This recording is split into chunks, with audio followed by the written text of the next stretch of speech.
Ketika Arab Saudi berubah di bawah Pangeran Muhammad bin Salman, mereka menyadari kekeliruan itu semua. Dan mereka meratifikasi hukum agama yang menjadi hukum negara. Coba bayangkan, dulu mereka menganggap yang paling benar. Tapi setelah konsumsi itu selesai, Saudi sudah merdeka, Saudi sudah berdaulat, dan Saudi sudah kaya raya, ajaran itu ditinggalkan sekarang. Dan mereka sudah mengubah semua usul-usul fikih yang dijadikan hukum negara. Termasuk perempuan boleh keluar negeri tanpa mahram. Perempuan sudah boleh berpendidikan, perempuan sudah boleh bekerja, perempuan sudah boleh nyetir mobil. Jadi supir Grab juga sudah bisa hari ini. Dan orang-orang Saudi sudah tidak membuat pemisahan-pemisahan antara laki-laki dan perempuan di mall misalnya. Bahkan mereka sudah mengadakan konser musik di Riyadh. Mereka sudah membuka gedung bioskop dan sebagainya. Manusia tidak bisa kalau kemudian memaksakan hidup sama seperti abad ke-8, ke-9 dan sebagainya. Karena peradaban manusia ini tidak bisa dicegah. Ini yang terjadi di Arab Saudi hari ini.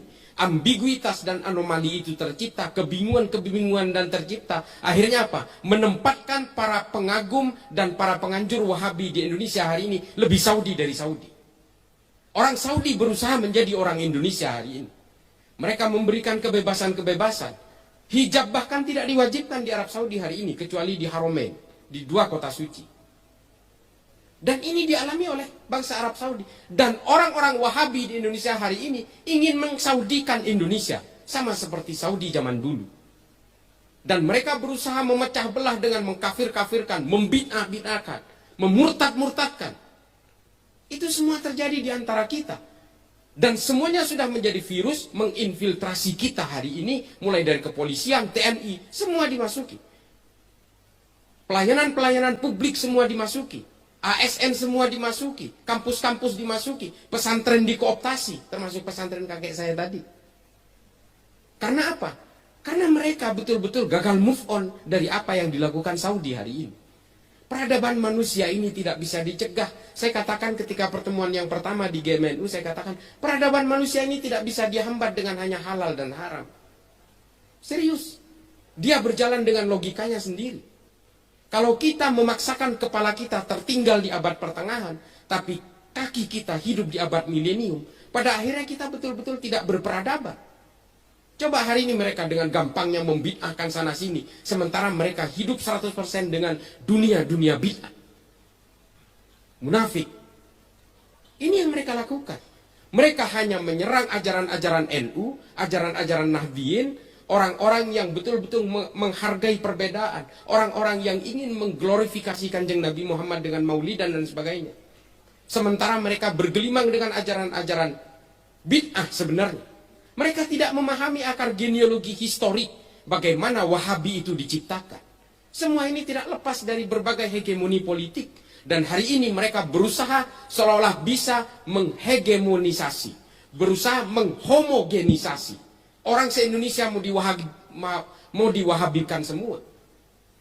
Ini terjadi di sini. Orang-orang NU hari ini, saya tidak menganggap NU ini sebagai seorang malaikat yang paling benar. Tidak. Semua orang berkeyakinan pasti paling benar.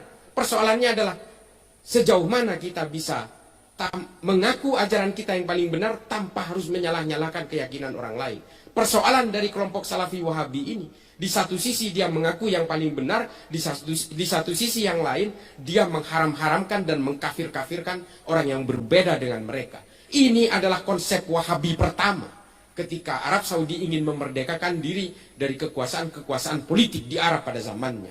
Dan ini dilakukan di negara kita yang betul-betul menurut saya ini sudah adem ayem. Tidak heran kemudian saya sering bercerita bahwa saya sering bertemu dengan kelompok-kelompok teroris yang baru ditangkap. Saya jamin 100% mereka penganut faham Salafi Wahabi. Mari kita buka-bukaan data. Saya yang ketemu dengan teroris-teroris itu, ratusan.